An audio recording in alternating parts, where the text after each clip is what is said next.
Hello, History 363. So today we're going to be talking about the turbulent 50s in Rome and the ultimate breakdown of the first triumvirate that leads to a full-on civil war between Julius Caesar and Pompey the Great. So we left off, Caesar is now off in Gaul, conquering various Gallic tribes, sending back every year his commentarii. However, the year 58 sees a real curveball, a monkey wrench thrown at the triumvirate. And this comes in the form of a guy named Clodius Pulcher, who is tribune of the plebs, one of the tribunes of the plebs for 58. And he is a real kind of erratic guy who, suffice to say, is very much his own person, his own politician. Even though he has had some favorable, he's had an odd relationship with Caesar. In 62, he had successfully crashed the religious rights that Caesar's wife was holding, the rights to the Bona Dea, the good goddess. This had led to considerable embarrassment for Caesar, had prompted him to divorce his wife. And Clodius himself had been prosecuted. One of the key witnesses is Cicero, who basically just helps destroy Clodius's alibi. This leads to bad blood between Cicero and Clodius. Clodius, it seems, only gets off because it seems that he bribes the jury heavily. Now, Clodius is from the patrician family of the Claudii Pulcheres. So he is a patrician. But he wants to be a plebeian because he wants to run for tribune of the plebs, and it seems that he has a kind of plan to set up his own kind of urban political machine. And to transfer himself from a patrician family to a plebeian family requires an adoption. But it also requires some arcane religious rites involving the Pontifex Maximus, who is none other than Julius Caesar. And Julius Caesar actually steps in and helps Clodius, who spells and pronounces his name probably using a kind of the Roman kind of Cockney pronunciation. So Roman patrician would say something like Claudius, but a sort of Roman would pronounce that AU, would just sort of turn it into an O sound, Clodius. So he's actually he's sort of playing already on class, the linguistic differences between classes to try to endear himself to a broader Roman audience. Now, key to Clodius's political plans are the associations called collegia. It's eventually where we get our term college. Collegia, which are mostly sort of working men's associations. You'll sometimes hear them sort of treated as guilds, but they're not guilds like, say, medieval craft guilds. They rather are actually primarily burial associations. That is, people, you want to make sure that your body is buried properly, so everyone sort of pays dues, and then when a member of the association dies, they make sure that they have a proper funeral. That said, they're also just very much social organizations, and Clodius realized that they can be mobilized politically. Now, these collegia have been banned during the Sullan period by senatorial fiat, and in 58, Clodius passes a bill that makes them legal again. And then he uses his connection with they've always sort of been there, they've gone underground, but now that he brings them back above ground, he uses them essentially as a kind of both urban political machine and also as a recruiting ground for his own kind of basically armed gang of folks. And this may be important. Clodius, if anything, isn't stupid. He's seen the fate of folks like Tiberius Gracchus and Gaius Gracchus and Apuleius Saturninus. He knows that one thing that he needs to prevent that from happening to him is muscle. So these gangs provide him both with protection and also the ability to intimidate his opponents, including Pompey. There's a period of time in 58 and even into 57 that Pompey is afraid to go outside his house for fear of being harassed by these aggressive urban gangs that are being organized by Clodius.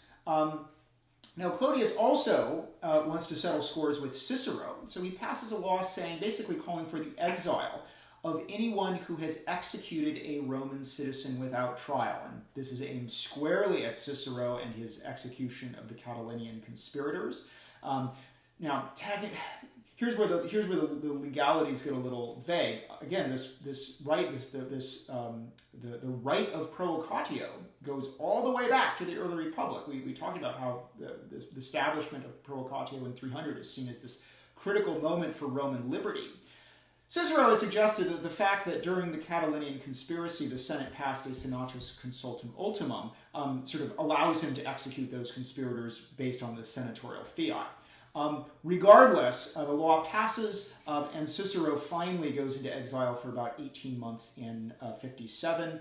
And Clodius also has another law passed in 58. Cicero's exiled in 58. Clodius passes another law specifically confirming Cicero's exile and having his house appropriated. And then Clodius tears the house down and builds a temple of Libertas. The problem being that under Roman law, you can't tear down a temple. And so now Cicero, if he comes back, his house has been demolished and there's a temple there, a temple to liberty. Now, Clodius does one other thing that actually will have truly far-ranging consequences. He passes a grain bill in 58 that for the first time makes the grain dole in Rome free. So prior to this, you could buy up to 5 modii of subsidized grain, but you still had to pay. It was just a set subsidized price. And maybe even the best thing is that as the sort of free market could have wild fluctuations based on supply, and if you're someone living kind of hand to mouth, if a spike in the grain price could be really devastating to your family. So the subsidized grain just allows you to buy it at a kind of predictable price, probably at a roughly kind of break-even price over time for the Roman state. Now in 58, you get it for free. This is a huge benefit for the roughly 200 and eventually 300,000 Roman citizens who live near enough to the city of Rome to be registered as part of this grain dole. And it actually sees resources being culled from across the empire, particularly Sicily and North Africa and Egypt. Well, not Egypt yet, and Asia, now being turned to the benefit of the Roman citizen body, at least those who live in the city of Rome itself. Also, this, again, sort of governmental intervention is one reason why the city of Rome can hit 1 million people around this time. If it weren't for first subsidized and then free grain, there's really no way that the pre-modern economy can create an urban aggregation of this size. Clodius also turns on Caesar, hinting that Caesar's laws are illegal. Again, somewhat on the argument that Bibulus had said there's no good day in terms of the augury for passing these laws. Although he doesn't go as far to actually repeal them, right? I mean, and here Clodius is kind of this sort of loose cannon, targeting the triumvirate, targeting his enemy Cicero. One interesting thing is previous tribunes, Tiberius and Gaius Gracchus, Appius Saturninus, of this kind of ilk, have sought second terms in the goal of maintaining their power. Clodius doesn't. He leaves and continues to move up. He's edile in 56, where he continues some of his popular urban machine politics, but he doesn't try to stay tribune again and again. He's interested in moving up the cursus honorum. He, however, keeps his street gang.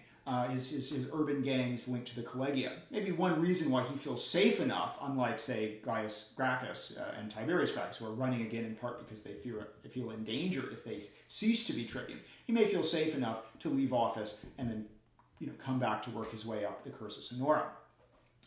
Now, Pompey is a little flabbergasted, I think, by all this, when he's at times barricaded in his own house. And one thing that he does is he gets one of his supporters, a guy named Annius Milo, to form his own gang. And this gang includes a lot of gladiators, so that now one of Pompey's allies can have some muscle to also throw around. And indeed, Pompey will eventually feel confident enough to sponsor the return of Cicero from exile after getting about 18 months in exile. Cicero obviously somewhat shaken by this whole event. Now, the monkey wrench that is Clodius Pulcher does nonetheless seem to strain the relations between the triumvirs. And of course, something else that probably strains the relations is the fact that Caesar is having phenomenal successes in Gaul. He's winning big victories. He's sending home these brilliant written commentarii, which we're told that among the literary set are widely read. And it's clear that his military sort of star is rising, probably already well above Crassus, who just has crushing some slaves as his big achievement, and already starting to kind of threaten Pompey. And that also is probably something that's putting a strain on the triumvirate. So that if there is a strain, people are somewhat surprised when in 56, the triumvirs secretly come together. Well, actually not so secretly. A lot of their followers also come with. They all meet at Lucca. And Lucca is up in Cisalpine Gaul. It's in one of Caesar's provinces because Caesar actually can't leave his province he loses command once he steps out of his province. He loses his imperium. So they all go up to Caesar's province, and here they come out with a deal that basically renews the triumvirate. What they get is Caesar will get his command extended for another 5 years. It's a little bit of debate whether it's 5 years from the first 5 years or just 5 years from that moment. Although that technicality is ultimately not what leads to the Civil War, but that does seem to be a bit of a problem. Pompey is going to get a new command of his own. He's already been made a procurator of the grain supply in Rome, or excuse me, not the procurator. He's made the curator annonis. He's made the caretaker of the grain supply in Rome. But Pompey is now going to be given 2 provinces. He's going to become the governor of the 2 Spains. With troops of his own. Now here's the problem. He can't be the caretaker of the grain supply in Rome if he's personally commanding in Spain. And therefore he is given the right to hold this command in Rome and govern his province through legates, through lieutenants. And this unusual arrangement of an absent commander who stays in Rome and governs troops through his own personally appointed legates, really points forward to, again, how the emperors rule the empire. Because Roman emperors will mostly stay in Rome or in Italy at least, or at least not too far from Rome. And then they'll actually govern their provinces through legates. Again, this is another way that Pompey, in many ways that his power is kind of configured, really points towards the future, the kind of constitutional window dressing or solutions that will be used to prop up imperial power. Crassus also wants a command, and so he gets a command against the Parthians. The Parthians were initially a nomadic group who come off the plains of Central Asia. They occupy Parthia, then a province of the Seleucid Empire, and they subsequently go over they take over much of what had been the eastern half of the Seleucid Empire. And at this point, there's already been some limited kind of military contacts between Rome and the Parthians. Parthians at this point aren't a huge menace, but they do represent, kind of like the Gauls, a sort of worthy military opponent. And so Crassus wants a war with them. So Crassus will get his command, Pompey will get his command. There are moves that will reaffirm the laws of Caesar so that no one doubts their constitutionality, and Caesar's command is extended for 5 years. So everything is sort of back together. Also, one other thing, Crassus and Pompey will hold another joint consulship for 55. So they'll also have, and they'll use their power again to reaffirm Caesar's laws. So everything is, shall we say, at least at this point, sort of well and good. However, things then, as the 50s go on, start to deteriorate. For one thing, there is an odd personal bond that Caesar and Pompey share. Namely, when the triumvirate is formed, Caesar marries his only daughter, Julia, to Pompey. This is a kind of crass political marriage alliance that is extremely common in the late Republic, where people are constantly marrying for political reasons, divorcing for political reasons as their alliances shift, marrying again. However, this blunt political marriage seems to be a happy one. It seems that Pompey and Julia really like each other. And that sort of emotional attachment is a little bit of glue that helps to hold the triumvirate together. Unfortunately, Julia dies probably in late 54. She dies in childbirth. While Caesar, tries to find, sort of urges some kind of new marriage alliance between them, Pompey then politely declines. So this is already kind of a bond for the triumvirate is gone. A more serious loss occurs in 53, namely Crassus goes campaigning against the Parthians. And the Parthians fight very differently from the Romans. They primarily, they use a lot of cavalry, and they have horse. A key tactic is horse archery. That is, their archers are mounted, they ride up to the Romans, and then they turn, and as they ride away, riddle them with arrows. This is the so-called Parthian shot, to shoot as you ride away. A term you'll still use today, sometimes confused with the term parting shot, where you say something very witty and devastating as you walk out the door. So it's a kind of more classical way of saying what we would now call a mic drop. But anyway, the Crassus basically botches it. His army is exposed to cavalry attacks on all sides. His legions are riddled with arrows, and Crassus and his sons and a significant portion of his army are killed at the Battle of Caira in 53 BC. Supposedly Crassus's head is cut off and taken to Seleucia in the Tigris, now a Parthian royal center, where it is used as a prop in a performance of Euripides' Bacchae, a play that involves the supposed dismemberment of one of the characters. So 53, Crassus is dead, and that means that this triumvirate, which, it kind of needs three guys. They can triangulate against each other. Crassus, more friendly with Caesar, always a little more suspicious to Pompey, but the fact that they can sort of play off against one another and balance one another is sort of key to this fraught political relationship. And now that triumvirate is over. To make matters worse, events in 52 or late 53 break down in that there is rioting, and not just rioting, but there is gang warfare. And in that gang warfare related to the election, a gang associated with Milo confronts a gang associated with Clodius. And Clodius, who's running for praetor, is killed in this kind of altercation outside of Rome.